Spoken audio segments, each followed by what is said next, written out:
You not only put people in front of the camera of color, but you also put people behind the camera Yes. to work. And And so lots of women. let's talk about that.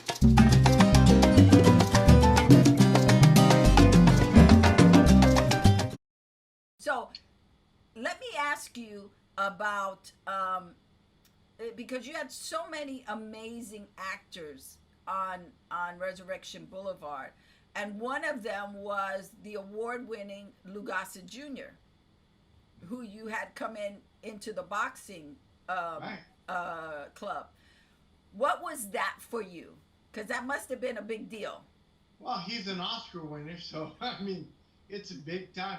It's like Rita walking in the on the set, and I just love Lou. And it's a funny thing in the third season when Lou came on. At the end of it, he's going. We need to. He came to my office, and he goes, "We need to go talk to Jerry Offsay and tell him we need another season." And I thought, oh, Lou, you're so great.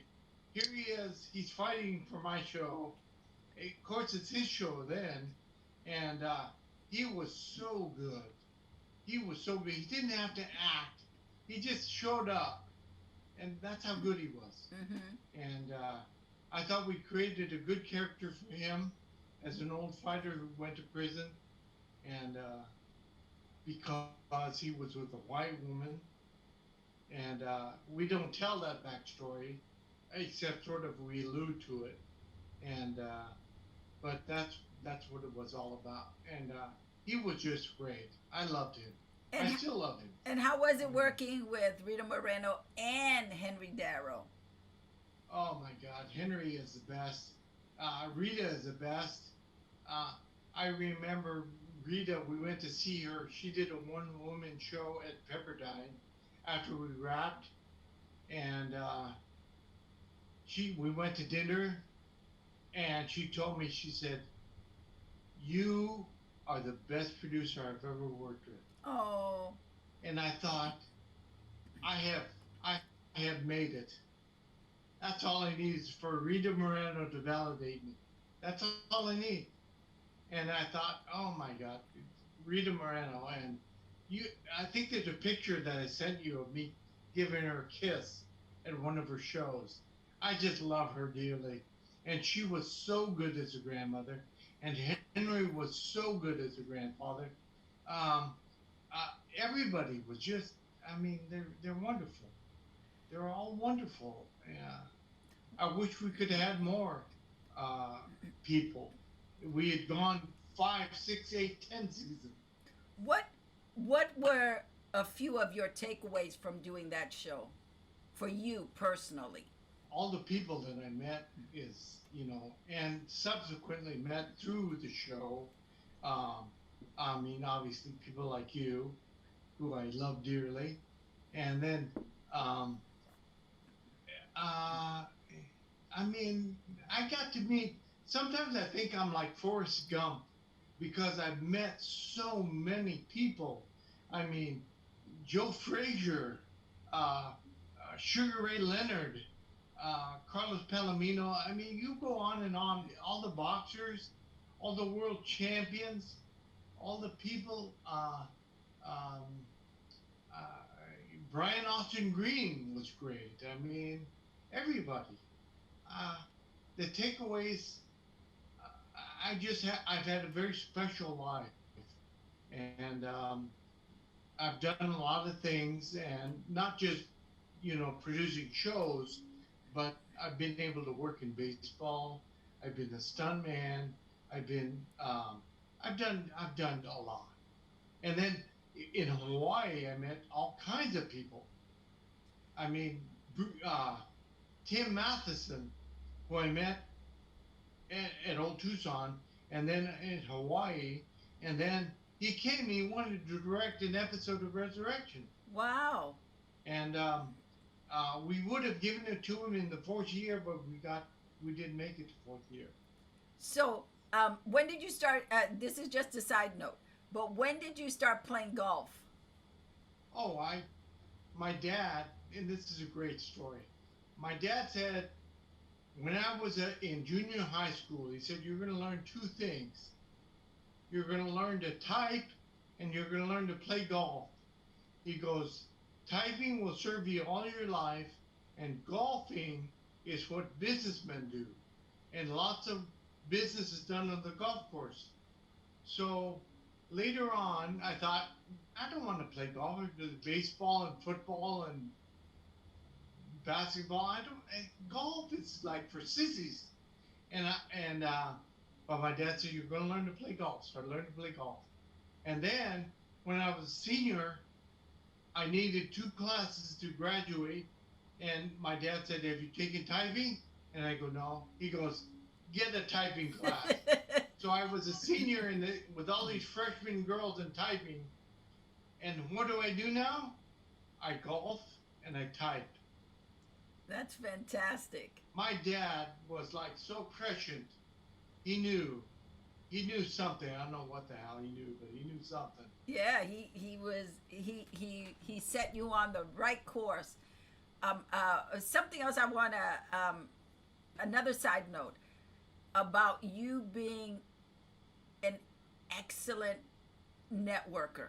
You are such a great networker and so gracious to people. You know, that is, I'm going to ask you later on what your superpower is. But to me, one of your superpowers is the fact that you are so great at building relationships and just networking. You know, you talked about that earlier, but you have this ability, and I think it's one of your gifts, that you just connect with everybody. Like, there's not one person, I've never heard you speak badly about one person. It's like, oh yeah, I play golf with him. Oh yeah, I know him from so-and-so. Oh yeah, I do this with him. Oh yeah, we're going to do that. You know, there's such a joy to you. Thank you. I appreciate that. Just a side note, I got to play golf with Don Felder one time. Wow. The guitar player for the Eagles who yes. won Hotel California. What? Anyway, that's another story. Thank you for the compliment. I'm lucky I got good people skills from my parents. My mom made friends with everybody. I mean, she could make friends with the devil. I don't know how she did it. My dad was more private, but he was very likable. He was all very affable. And I'm very lucky I got their trait from them. And I tried to pass that on to my kids, who are my friends love my kids. You have 2 wonderful daughters. Love me now. You have 2 wonderful daughters. You know, that's where I met Robert Townsend for Los Americans. We did the summit every year, and I met all the Black filmmakers. So the summit, the Black Filmmaker Foundation. The summit, for those people who don't know, is the Black Filmmakers Foundation Summit that they do every year for producers, directors, people of color, in the top 75 people of color in the business. Yeah, it's a wonderful organization, and it's a wonderful collaboration of artists coming together. And yes. You network and you meet people, and that's where I met Robert. And Robert was a big fan of Resurrection, and that's how I got to do Los Americans. He came to me. Let's talk about Los Americans. Okay. You finish Resurrection Boulevard. You have cemented your name in history with that project, because there was no other game in town. Nobody else was doing and serving Latinos. It is my legacy. Yeah, one of your legacies. And that's true. And that you not only put people in front of the camera of color, but you also put people behind the camera to work. And so lots of women. Let's talk about that. So you put lots of women to work at Resurrection Boulevard? Yes. Well, I think I'm pretty good at writing women, but I wanted them to learn to be directors, so I hired um, Sylvia Morales Yes. and Elizabeth Pena got to direct. Wow. We single-handedly put four new directors in the Directors Guild.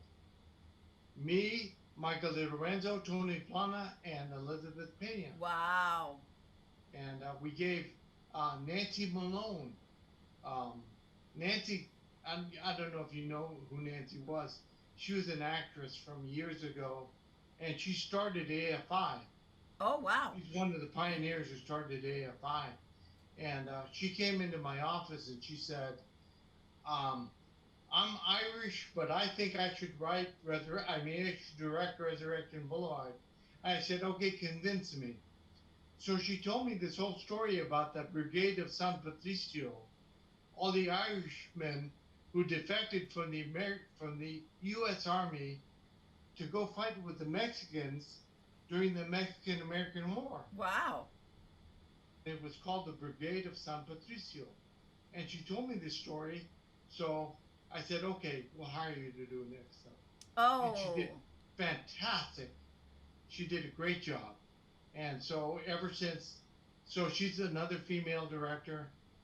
There are others, I can't remember everybody, but there are others. So you mentioned that you got to join the DGA through Resurrection Boulevard. What was your first directing assignment on the show? Yeah, no, the first episode I directed was Compadres, and it was with it's really about my dad, who he didn't have a lot of friends, but this show is about Tony having to reach back to high school for his old friends, and it's Pepe Serna and Paul Rodriguez and Sal Lopez and Luis Avalos, who won an Alma for this show. Wow. And Eddie Albert Jr., who has passed away since. And I can't remember who else. Who else is in the show? I can't remember. But they're playing poker. And I remember the producer, Kevin Donnelly, another great story. I'll tell you in a minute. He said, "Do you want to do a poker game? They're so hard to shoot. You know, this is your first episode." I go, "Yeah, let's do this." And we shot it. And then Alex Nogales came up to me. He goes, "That's the best episode I've ever seen." Wow. So, you were talking about Kevin. Yes, Kevin was my producer, and years ago on Hawaii 5-0, he was my boss. He was a UPM on 5-0, and then later on, Paul Mason, when we were putting Resurrection together, he said, "There's a producer I want you to meet," and he brought Kevin in.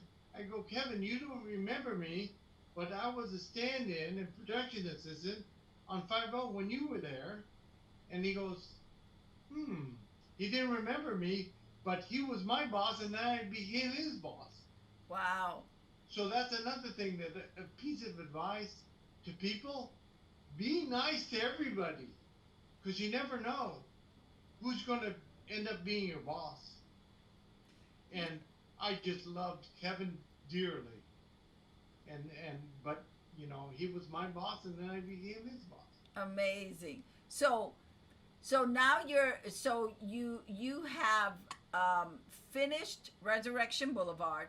You've gotten awards. You've gotten nominations. Everybody's gotten something fabulous from this project, and now you come up with another iconic project, but this time it's for the internet. Right. And it is called Los Americans. Right. Well, let me just say, between Resurrection and Los Americans, I wrote at least a pilot or a movie every year in between. Wow. And that's how hard it is to get another show on. But finally, I had met Robert Townsend years ago, and he came to me and he said, "Hey, we want to do a show for the internet, and you're the guy." what was the catalyst for you? You know, you started talking to Robert about doing a project for the internet. Had you already thought of Los Americans, or was that something that happened after the conversation? No, Robert called me and said, I'd like to have lunch with you. So I met him for lunch, and at lunch he said, we're doing this thing for the internet, the B, and we want you to do this, create another Latino drama. And I said, okay, I'll do it. He said, we don't have a lot of money. I said, I don't care, I'll do it. I don't care. The money doesn't matter. I mean, it matters, but it doesn't matter. So let's do it. And so then I said, let's do something different, because I remember we screened Resurrection at the Directors Guild, and somebody came after me and said, why are Latinos always blue collar?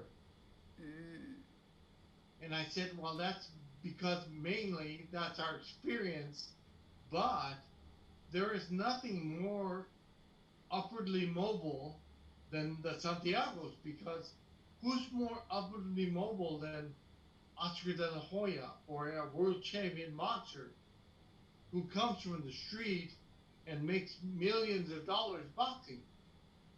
So that's what I try to do. And Isai is a big successful software engineer, and so that's why I wanted to do somebody with money there. And what is so interesting about Los Americans is that he's kind of whitewashed. His character is kind of whitewashed, yet his mother barely speaks English. Yeah, well, his mother, yeah, Lupe Ontiveros. Yes, who is fabulous. Fabulous. Another great story, I'll tell you.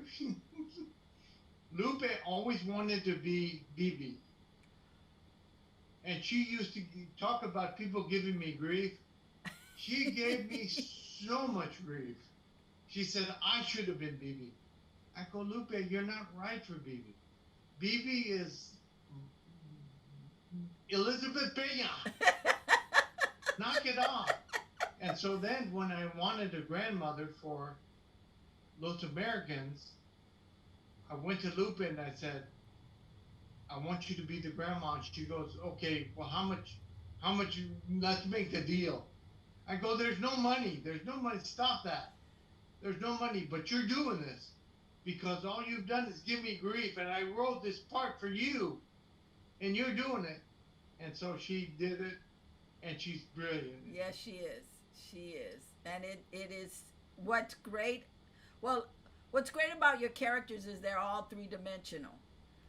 And when you look at Los Americans, you really get to see how much of people they are. You know, that you can't really say, oh, that's a stereotype.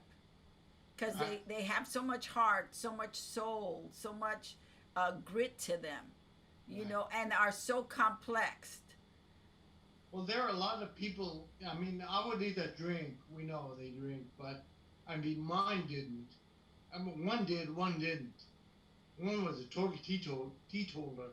And so I thought that would be going against type to have a grandmother who was an alcoholic. And that was Lupe, it's a character, and then Isai is a guy who doesn't want to be identified as being Latino, and then in the end it bites him.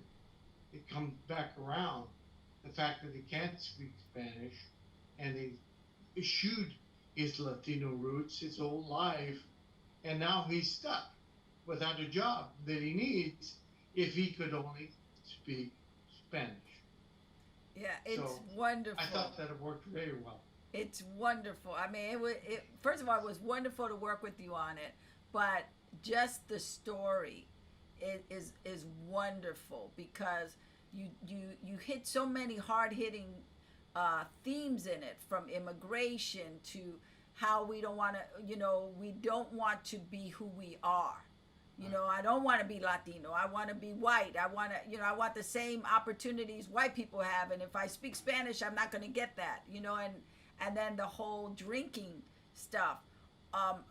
Also, it's covered in spirituality because you have her going to church. You have all this. There are just so many layers to the story. That's so beautiful. The whole abortion thing comes in, you know, when she was young and how she got pregnant, just like the young girl gets pregnant, and I wanted to do all the, well, that was the point, to do all the issues, and I thought we really crammed a lot of issues into this thing. And the sexual assault, there was a lot in there, but it was real life. It was a family that was just living, and that just because they were upper class did not protect them from all those issues. Exactly. You know. Exactly, and I think it was like Resurrection in some ways, in that the theme was that when you get away from the family, you have problems. When you come back to the family, they help you work through your problems and heal you. So that's what I wanted to do with both shows, and I do that a lot with a lot of my shows. And I find that what's so interesting with Resurrection Boulevard as well as Los Americans is that there's a mom and dad family. But you know, but it is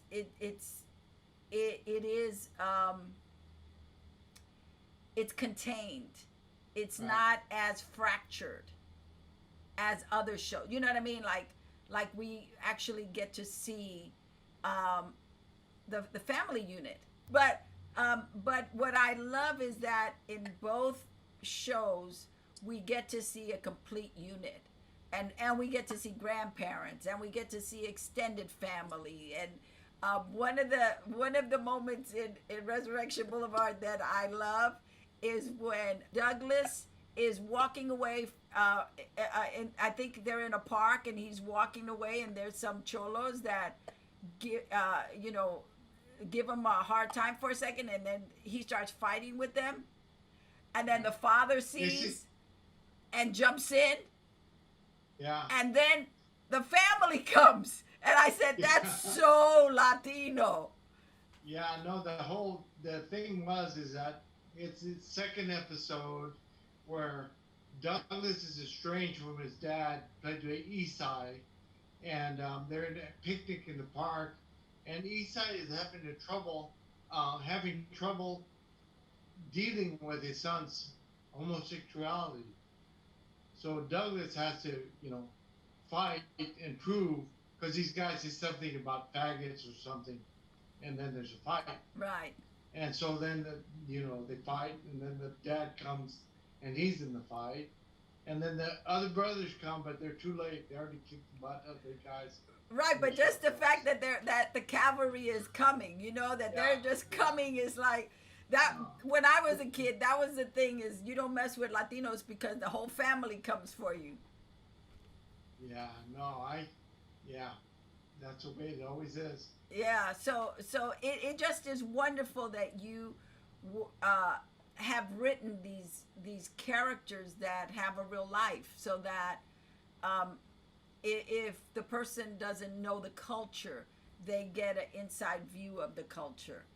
And I think it's important, and it's more of an accurate view than some things we see on TV today. There's more of an accurate view of, they're like this. They actually can drive a Mercedes-Benz. They actually are smart. They actually have common sense and wisdom, and wow. And not all families are fractured.